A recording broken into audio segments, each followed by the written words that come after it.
ReliaQuest mental performance coach Derin McMains interviews top performers across multiple industries to unpack their mindset and their strategies that has helped them dominate in their arena so you can dominate in yours.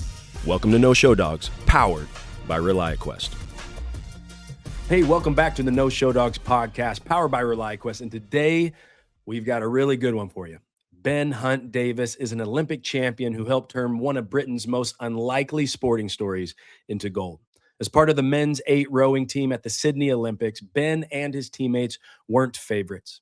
They were, by most accounts, I would say, outsiders chasing crews with better records, more funding, and higher expectations. But what changed everything was a single, brutally simple question. Will it make the boat go faster? That question became their filter for every decision, how they trained, how they communicated, even how they thought. If something didn't help the boat go faster, it was cut. No ego, no distractions, no wasted effort, just relentless focus on what truly mattered. And guess what the result was? Against all odds, they surged past the competition and won Britain's first Olympic gold in that event in 88 years. They wrote a book about it, and I'd highly recommend it. It's appropriately titled, Will It Make the Boat Go Faster? Today, Ben takes that same principle beyond sport, helping teams and leaders strip away complexity, align around what works, and perform at their best. I'm telling you, he's doing some great work out there, and I'm going to include some links in the show notes so you can definitely track him down. Now, for you leaders right here at the top, I got something for you to really hone in on in our conversation. Ben said this. He said, the standards you walk past are the standards you accept. Let me say that again. The standards you walk past are the standards you accept. Leaders, every small tolerance of underperformance redefines what good looks like. Every deviation below the standard, no matter how small, what it does is it signals to others that the standard really isn't the standard. It's simply a suggestion. High-performing teams are not built on slogans and suggestions. They're built on consistent, visible, and upheld standards. And really all standards are is they're just agreements. They are agreements between teammates and leaders on what's expected if you want to be on this team. Improving your team's performance starts with your attention. Notice the details, address problems early, celebrate examples of excellence just as intentionally as you correct and coach through misses. The standards, you know what? They should be clear and, more importantly, reinforced through daily actions. Create accountability without fear. And when the people on your team understand that the standards are real, they're fair, and they're upheld consistently, performance on your team will naturally increase. The British men's 8 rowing team went from 88 years of futility to now becoming one of the most dominant teams in the world for the last 25 years because they simplified their focus to making decisions based on one criterion. Will it make the boat go faster? They've clarified their standards, and they refuse to walk past when those standards aren't met. And with that, let's jump right into this conversation with British Olympian and gold medalist, Ben Hunt Davis. Hey, Ben, welcome to No Show Dogs. Thanks, D-Mac. It's great to join you. It's great to see you again. I'm really looking forward to our conversation. Oh, yeah, I can't wait. Our audience is in for a treat today. Let's just jump right into it. So just take us back to Sydney 2000 Olympics. What was at stake for you and the team going into those Olympic Games? What was at stake for us? I mean, everything. Yeah. I mean, for me, it was my 9th year in the national team. It was my 3rd Olympic Games. I had poured my heart and soul into what I was doing for 9 years. I dropped out of education so I could do this. I was getting married afterwards. My father-in-law had said, my wife's father had said, you can't marry her because you got no hope. I mean, it was big. Everything was riding on it. I love that because a lot of people will say everything, but do they really mean everything? And when you say everything, it truly is all of you put into this career, into this moment, right? I put my heart and soul into it. It had been the most important thing for 9 years, bar none. I was aware that, trying to get a job afterwards, 28-year-old person who had never had a job, who had no degree, was going to be a whole load harder. If I could come away with a medal, it would increase my employability. As it is, I think I'm totally unemployable anyway, but that's a different story. So yeah, and and I say, when I had asked my father-in-law whether I could marry his daughter, and he said no, because you got no education, you're not very good at rowing, you're never going to achieve anything. There was something at stake there. Sure. Wow. And I don't, I think people know this probably when they really sit back and think about it, but for Olympic athletes, you're not getting paid. And the reality is, people only really want to pay you afterwards if you win a gold medal. Like, generally, it's not the person that finishes fourth or, hey, I won a bronze. And look, we know in that community, it's incredible to be standing on that podium. Shoot, it's incredible just to be in the top 8, right? But if you're going to make money as an Olympic athlete, it really revolves around, do you win gold or not? Is that correct? Yeah, I mean, we had got no money beforehand, and so how I was gonna get a job, whether people were gonna want to interview me, I knew that winning wouldn't guarantee a job, but it would get me an interview. Yeah. And but also, work. I mean, that was one thing. But it's just something I had in the 10 years leading up to that point. There were probably 50 or 60 nights where I didn't dream about it. I was totally obsessed. Wow. And then that obsession, let's talk about the team. Let's talk about the British rowing men's 8 team. Because you guys made a fundamental decision 2 years leading up to the Olympics.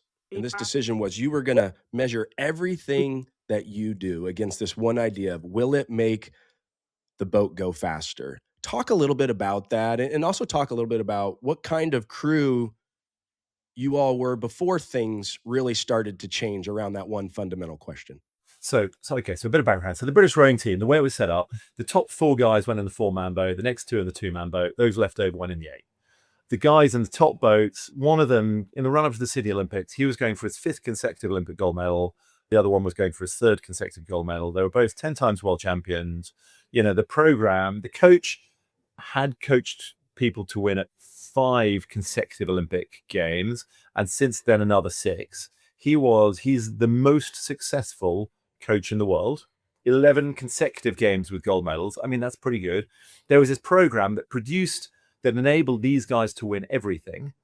I did the program with the crew I was in, and we lost everything. And it was easy to look at the program and go, the program works, let's do it harder. But it works for them, it didn't work for us. And so we were constantly, maybe we made finals at the World Championships, in which case we'd be last. Maybe we didn't make the final. And we were part of this amazing setup. It just wasn't amazing for us. So we went, we've got to do things differently. And rather than just doing what we're told with this program, we had to approach everything and going, is this really the best thing for us? Will this actually really make our boat go faster? Yeah, we know it'll make their boat go faster, and that's fine. They can do that. But for our boat, how do we need to approach this? How do we need to approach the sessions we're doing today in order to give ourselves a chance of getting a different result? And that just meant changing loads.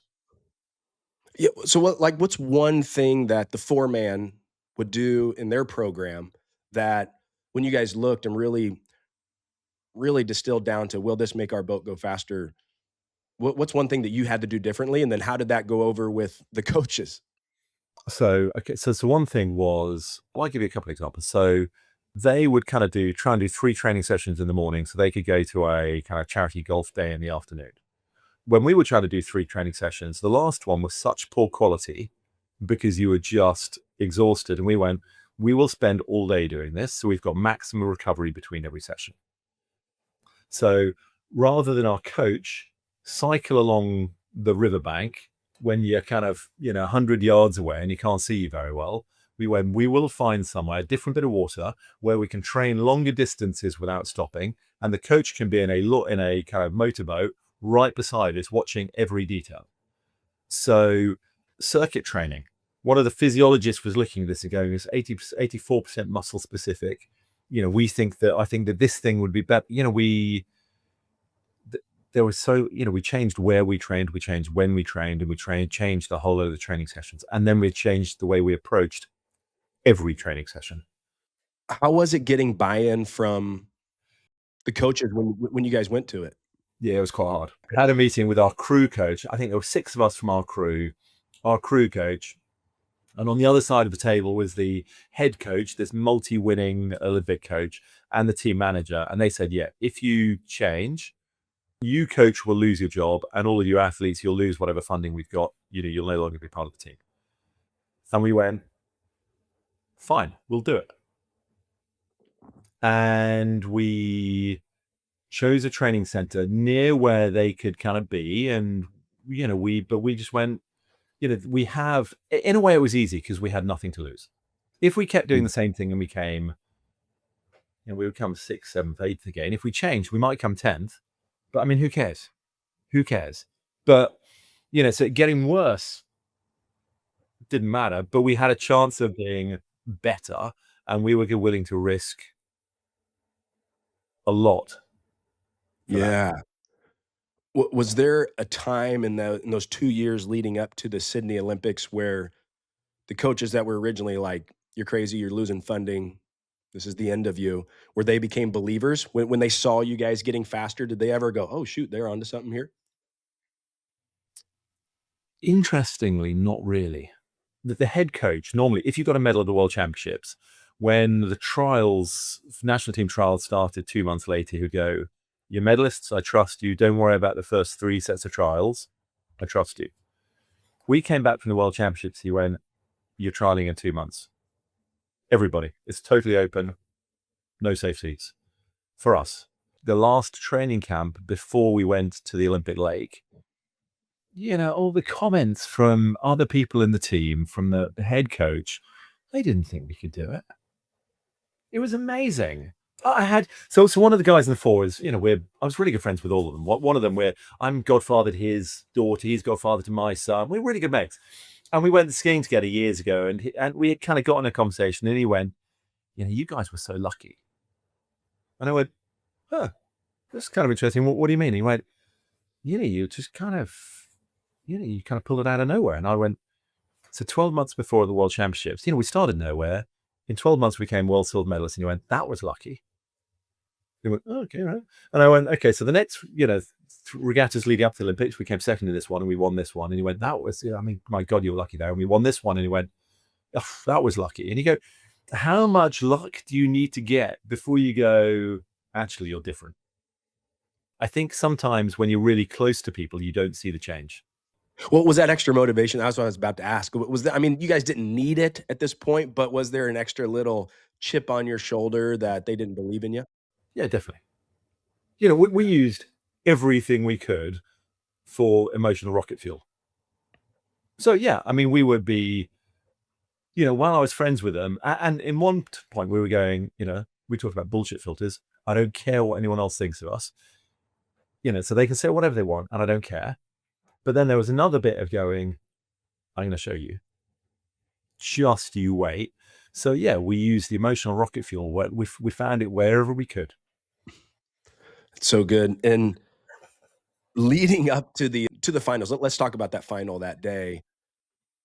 On race day, just walk us through a little bit your mindset, the team's mindset, knowing that this is the moment you all have been training for. For 2 straight years, it's been, will it make the boat go faster? And for you, even longer. I mean, it's 9 years, right? But it's to the final. Walk us through your mindset, the team going into that final race. So, I mean, the level of intensity was incredible. So we were very confident in our ability. We'd beaten everyone there was to be in the run up to the Olympics. And we'd lost the heat. We kind of performed badly. In the heat, we kind of worked too much on the technique and not enough on the passion. In the kind of next race, it was all passion and no technique, but we won that. And we knew that going to the final, we had to get the balance between passion and accuracy. And we kind of talked about having ice in the mind and fire in the belly.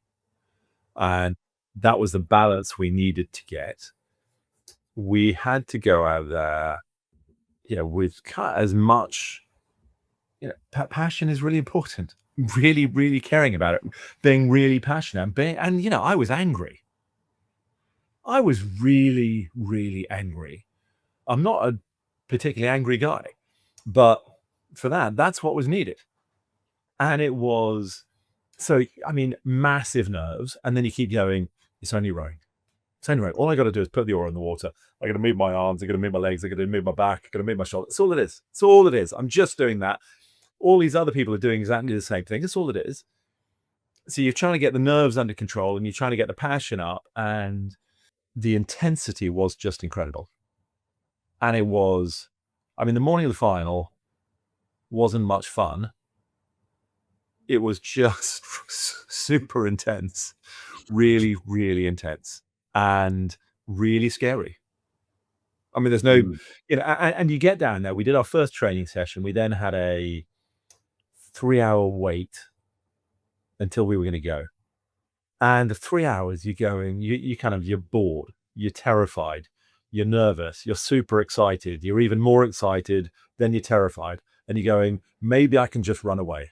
Maybe I don't need to do this. I'm sure I can think of an excuse to get me out of this situation.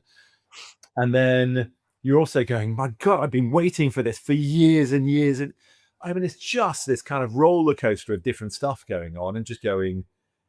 And at the same time, you've just got to bring it in and get it under control. And it keeps bubbling out one way or another. I mean, it's a crazy day.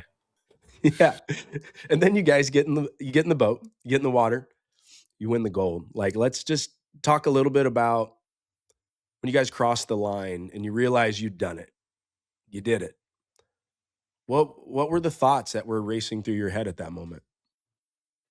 So, the kind of sports people listening, that when you're tired, you think less clearly. All the oxygen is going to your muscle group and you're not thinking clearly. And I remember kind of crossing the line and just having this sense of relief of going, we've done it. And then you get a bit more oxygen back to your brain and you go, we've done it. We've done the Olympics. And then you get a bit more oxygen and you go, we've done the Olympics. And I don't know how long it takes, whether it's 5 seconds or 15 seconds, I don't know, to get. And the medal ceremony was just when they go, and the Olympic champions are Great Britain. I mean, it was, I dreamt about it for years and years and years, and it was better than I thought it was going to be. The sense of, satisfaction again. We had a plan and we executed on it despite everything. We managed to manage ourselves. We managed to manage each other. We managed to manage the process. We just did the stuff that we said we wanted to do, and it worked. And that's a pretty good feeling. Oh, yeah. Yeah, man, it's amazing. You mentioned managing ourselves, managing each other, managing the process to get that and executing on the plan on race day. And I think that's something that maybe a lot of people that aren't in team sports sometimes miss. They miss that whole process, the whole teamwork, the collaboration, all the things that go into the gold medal. They just watch the final and go, Great Britain won, they're gold medalist, and then you move on to the next event, most fans. And they don't always appreciate. And so that's what I'd love to talk about for the rest of this, our time together, is really those types of conversations where when you all got together 2 years leading up to that, and you said, hey, guys, we're all going to agree that we're going to measure every decision against this idea of, will it make the boat go faster or not? And what I would just love to unpack some of those conversations. And I'd love to start with, and I think about this all the time, is when teams get together and they say, here are our standards. This is what we're about. We're not going to allow this, this, and this. And then the first person that falls below that is where the rubber meets the road. Like, are we really going to hold each other to this standard? And so can you remember the moment when it was that first one after we said, hey, everything we're going to do is going to be about, will it make the boat go faster or not? Like, what was that first conversation where someone fell short of that? And how did that conversation go? It was kind of more of a process to get into it. So we kind of had a whole lot of conversations going, and actually the goal was to be a gold medal winning team. We thought there would be about 70, about 40 support staff, about 30 rowers.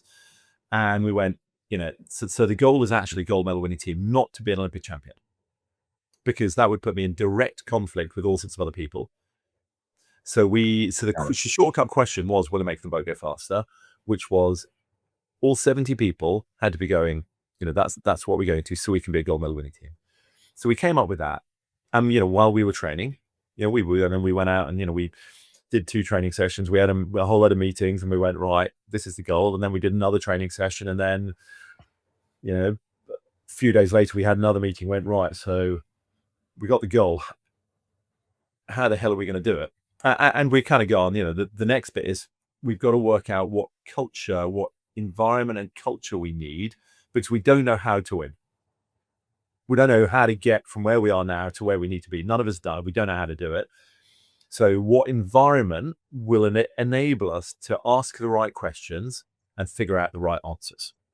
And so we spent a fair bit of time talking about the culture we want is going to be a learning culture where we are open, we are honest, we challenge everything. And we have these conversations, and we do small training, and we, some stuff's good and some stuff's not so good. And then we, have kind of sessions with the sports psychologist who's going, you got to do the session if write down for the people in the group, what do you need from them, what do you not want from them. And we had, started having these kind of personal conversations about, the when you do this, it kind of, frustrates me a bit. And that's a really, oh my God, we haven't had that conversation. We've been rowing together for 2 years, but and we're going to have this conversation in a room with a sports psychologist. And it was a process of going,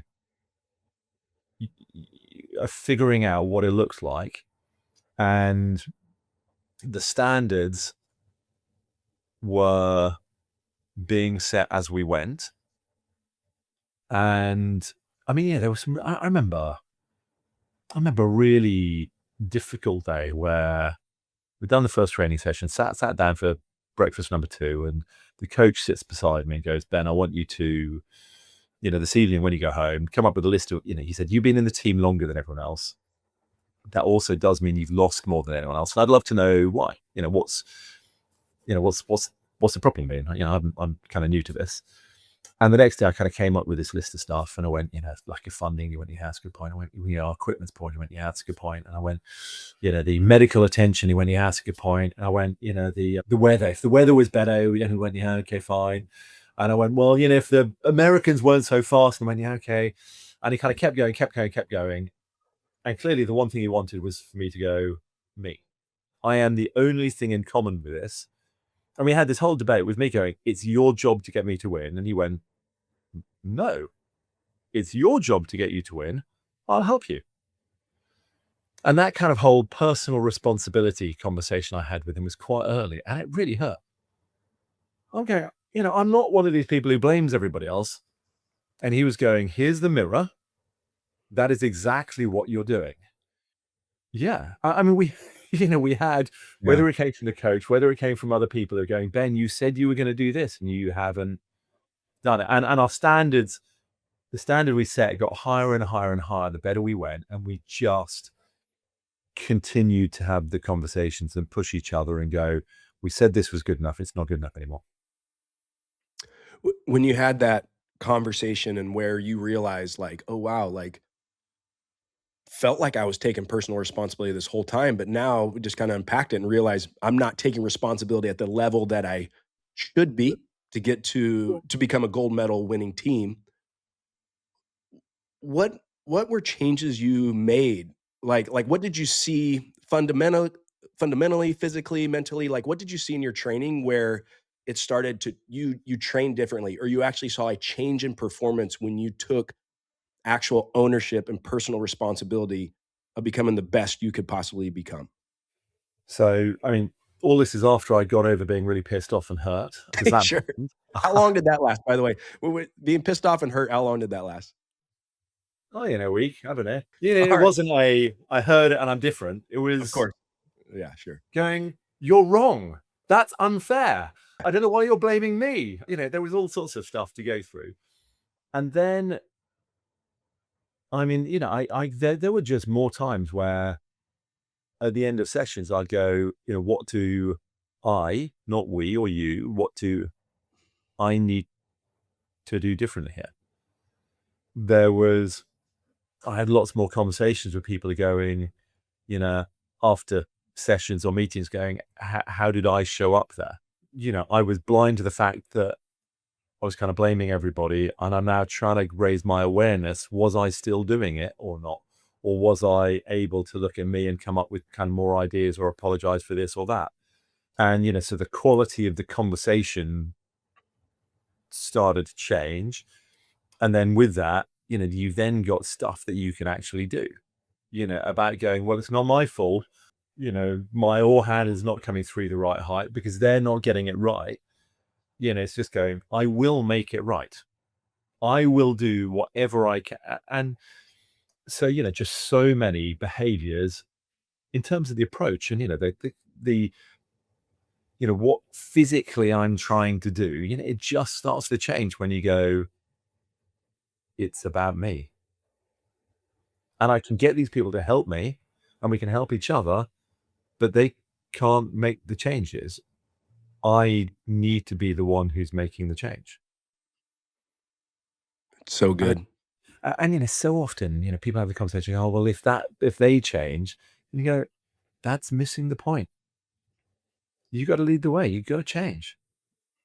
They will. I can tell you, we've been doing this podcast now for over 3 years, and that idea of just extreme ownership, like true personal responsibility of your career, your improvement, your progress, your part in the team, just comes up routinely in all the different, whether it's gold medalists, national champions, world champions that we've had on here. That's the one consistent thing. And so again, it's so interesting to hear you say it. And you brought up something really important that I think I would love for leaders to get that are listening to this, and that when you were given that tough feedback, it hurt and it took you a bit of time to, after resistance, to kind of accept it and go, okay, I do have a role in this. And I think sometimes leaders get frustrated with individuals when they give someone hard feedback that's going to rock their world a little bit, and the person doesn't get it like that. And they're like, well, they're not listening, or well, they're not going to get it, And so I really appreciate the fact that, one, your honesty of like, hey, it took me a little bit, about a week to get past this, and you're one of the best in the world at what you do. And so, I think it's really important just to highlight that, hey, when you're going to give some tough coaching to individuals, you need to give them the space to really internalize it, accept it, and sort through the fact of what's true and what's not, and then what do I need to do about it. We all know about the change coach. It takes time to change, but also you've got to hear it right. And so our crew coach, this guy, Martin McElroy, who was amazing. He had coached us the year before and he'd been trying to get us to change the year before, but basically no one bought it. And then with kind of 2 years to go, we suddenly went, you've got a good point here. And he got better at telling the story. He got better at kind of going, describing the reasons for change. And, he had been on me about personal responsibility stuff before. I never picked up on it because and it was this particular conversation where he just got me to write it all out that worked, and what he'd been doing beforehand worked, and what he was constantly doing was going, in order to get this change, whether it be a mental change or a physical change, again, how do you move your hands slightly differently? To start, you go, move your hands differently, and then you go, okay, tell you what, why don't you think about your shoulders in this way? And then you go, just think about your feet, and you've got to, and go, oh, well, what if, rather than think about it here, think about it, 5 seconds before then, and getting stuff to land so people get it. There's an art to it, and you've got to be willing to try lots of different ways. Yeah. You're just going, I gave you the feedback, you haven't changed. The first thing is to go, so how didn't I get it to land properly? How do I need to put it across differently to get it to land better so that they've got a shot? So yeah, it just goes round and round and round. That's so good. I'm just reminded of kind of laughing because I remember when I first became a coach in professional baseball, and my mentor was Tom Trebelhorn, who had managed in the big leagues, had been around professional baseball for over 40 years. And I was so lucky to have such a great mentor. But one of the first things he told me when I became a coach was, he goes, hey, D-Mac, everything that you think you want to tell people, like coaching techniques, whatever, you need to learn how to say it 7 different ways. And I was like, what? And he's like, learn how to say it 7 different ways. And I remember that was one of the first things he told me. And I thought, why 7? And again, he probably just made up that number. I don't know if it's 7, but the point was just as you described. It's like, you're going to have to tell somebody one way, you're going to have to tell somebody a different way, but whatever it is to help them make the mindset change, the behavior change, whatever it is to get them to the place to perform better. Yeah. We hear stuff differently and stuff connects differently. And we've got to, I think, you need the flexibility. I'd rather Yeah. going, I've told you 5 times. The kind of temptation is going, what an idiot are you for telling the same thing 5 times? Try it differently. True. It's so true. No Show Dogs is brought to you by ReliaQuest, the global leader in AI cybersecurity. ReliaQuest helps enterprise cybersecurity teams contain threats in minutes with its agentic AI security operations platform, Gray Matter. ReliaQuest makes security possible for the most trusted enterprise brands in the world. Learn more at ReliaQuest.com. A few more here. Let's talk a little bit more about the conversations. I'm wondering, what's the hardest conversation that you personally ever had to have with the teammate leading up to the Olympics that was all around the idea of this is going to help make our boat faster so we can be a gold medal winning team? Well, the hardest one was to my best friend in the crew. I don't think you should be in it, and that'll make the boat go faster. That was the hardest, but that wasn't, that for the people who were in the boat were going, this is what you need to change. I mean, one of the guys sat in front of me, he kind of talked about every stroke being a gold medal stroke, and he was so far from it. His consistency was just kind of all over the place. And having, we had so many conversations about how do you get to be more consistent? How do you talk a good game? But, how do you actually, we need to know you're going to turn up every day rather than turn up sometimes. And he was a big guy. And when he wasn't really firing, it made a massive difference. And so just, having the same conversation, trying to do it in different ways, but just going, how do we actually get you to be more consistent rather than having a great week and then some poor days? The kind of ongoing and just constantly looking for different ways, constantly going, and we tried loads of things going, what if you do some bit less training? So mentally you're more recovered. Will that help? No, that hasn't worked. We tried so many different things. What was the thing that finally helped? He remained inconsistent the whole time. You just caught him on a good day on the Olympic final? He was better at kind of owning stuff and going, I'm really struggling today. And he could, and it wasn't through a lack of want.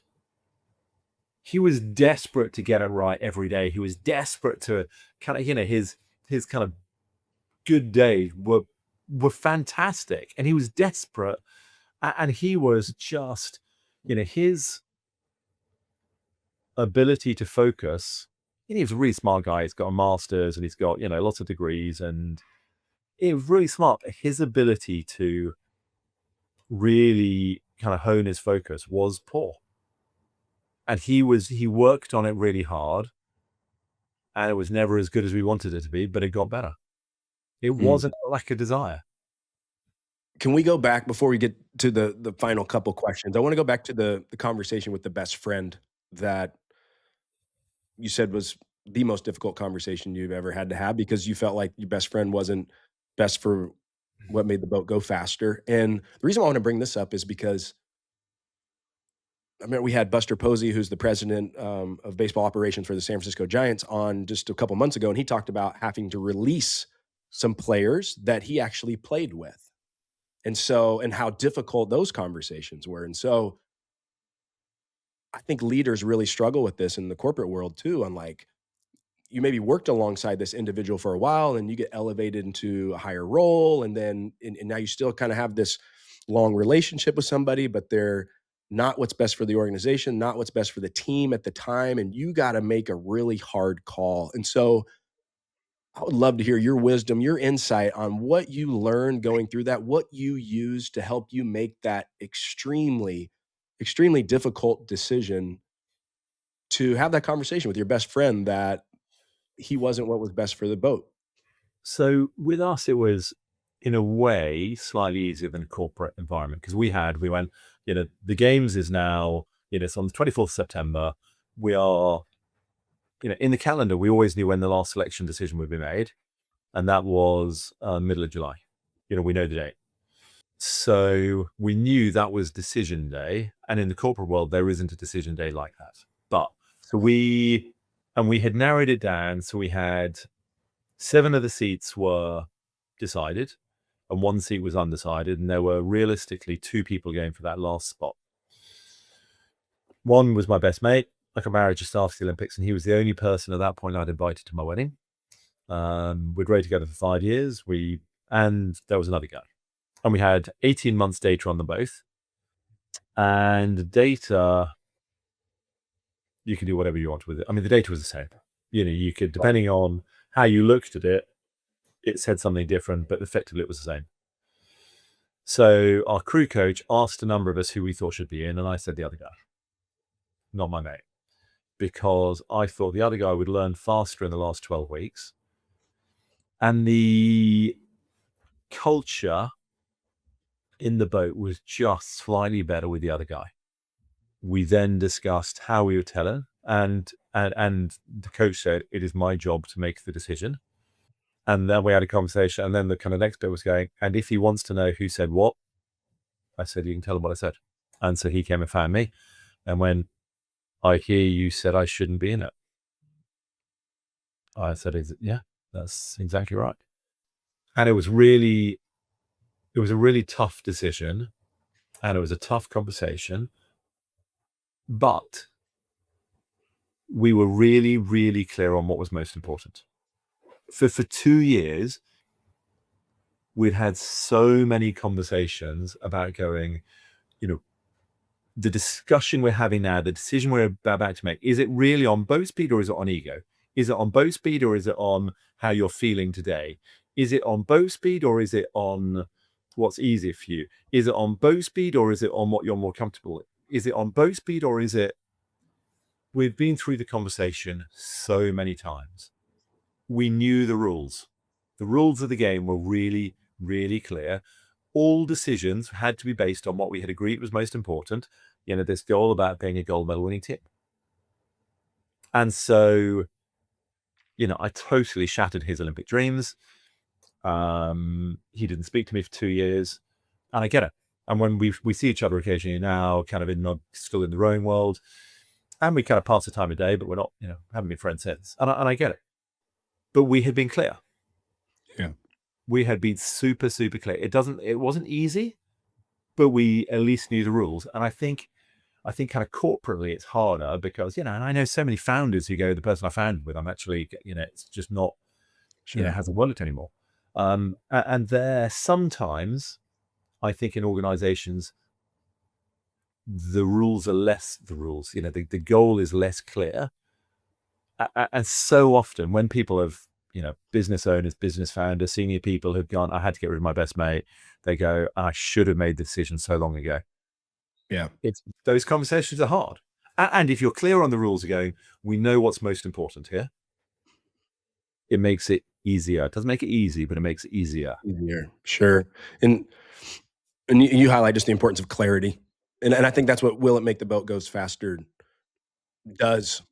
It's just so clear, which makes decisions so simple, but not easy, but it makes them simple because they go, hey, and I love how you broke it down with boat speed or comfort, boat speed, or whatever, but it all goes against that. And that's why this clarity of purpose, clarity of target is so essential because it allows everything else to just fall in place and allows those decisions that can be made a lot simpler. And everybody knows the rules. We all agree these are the standards. And I might not like it in the moment, but I respect it because we all agreed that boat speed is first.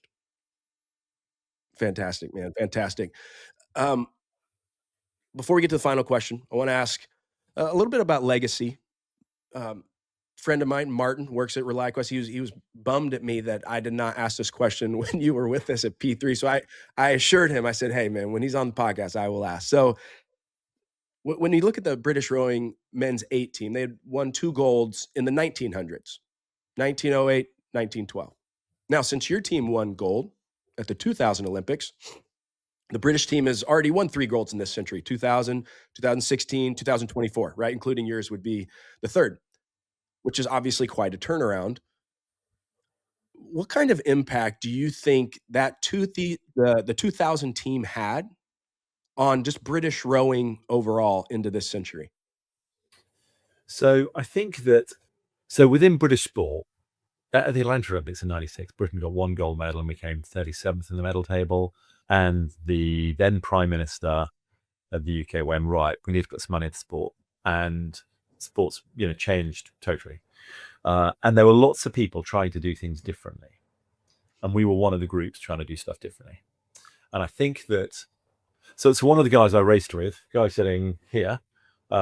He is now the coach of the men's 8 in the British rowing team.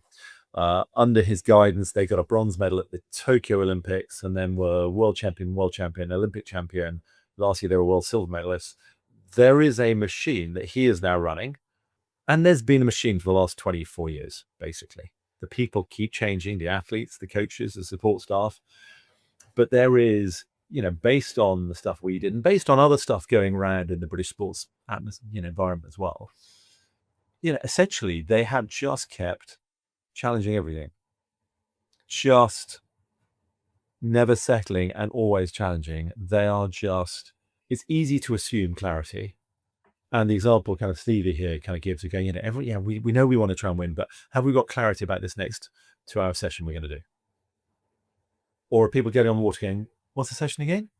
Or, and so it's just pushing clarity for, when you go into the weights room, you go, okay, so I know what weights you're going to lift and what exercises you're going to do, but are you clear on why you're doing them and how you're going to do them to make sure it fits in with the rhythm you're trying to develop in the boat?